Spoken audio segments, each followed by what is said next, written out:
Et si vos proches vous proposent d'aller vous balader après manger, sautez sur l'occasion. Alors la balade digestive un peu plan-plan, on va préférer plutôt une balade un peu dynamique. Et puis honnêtement, être à l'air libre, ça vous permettra de flatuler en toute liberté.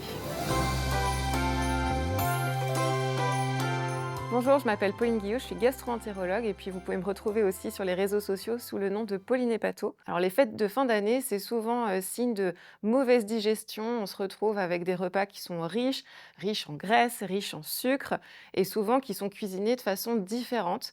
Résultat, on peut avoir mal au ventre, avoir un estomac lourd, se sentir ballonné. Alors je vais vous donner 5 conseils pour avoir des fêtes réussies sur le plan digestif.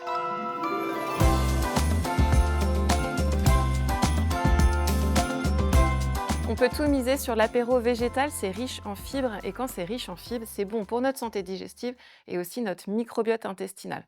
Alors bien sûr, on peut penser aux crudités comme les carottes, les petits choux ou encore, pourquoi pas, des endives, mais on peut aussi penser aux légumineuses qui sont très très riches en fibres.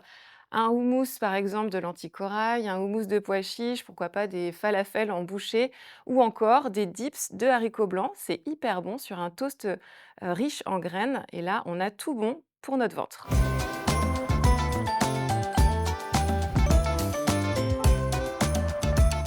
On pense souvent que manger pendant les fêtes, c'est manger avec excès et pourtant un des conseils hyper importants, c'est de manger pas plus que ce que vous avez envie. En gros, ce qu'il faut faire, c'est vous servir peut-être en petite quantité pour commencer, bien mâcher, bien ensaliver. La digestion, elle commence dans votre bouche et puis n'hésitez pas à dire non à Tati Janie qui veut absolument que vous repreniez de son plat.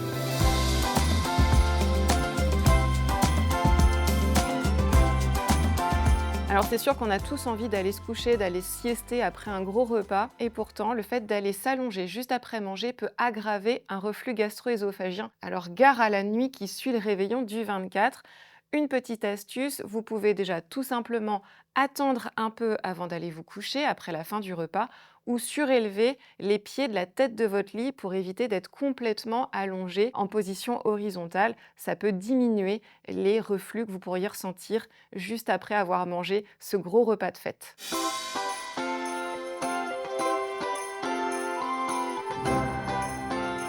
Rajouter du gaz quand on est déjà un peu gonflé, un peu ballonné, quand on a déjà beaucoup mangé, c'est pas forcément la meilleure idée. Alors l'eau gazeuse à table ou les autres boissons gazeuses, on va plutôt les éviter et passer sur de l'eau plate tout simplement pour accompagner son repas.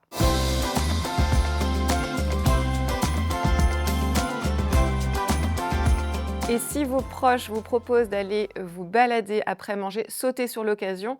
Alors la balade digestive un peu plan-plan, on va préférer plutôt une balade un peu dynamique. Vous pouvez dire à vos proches que vous allez marcher de façon peut-être un peu plus rapide. Pourquoi? Parce que ça va stimuler votre digestion, ça va stimuler les contractions de votre intestin. Résultat, votre transit sera amélioré, peut-être moins de ballonnement aussi. Donc allez-y tous en famille, devenez le coach sportif, pourquoi pas, de votre famille. Et puis honnêtement, être à l'air libre, ça vous permettra de flatuler en toute liberté.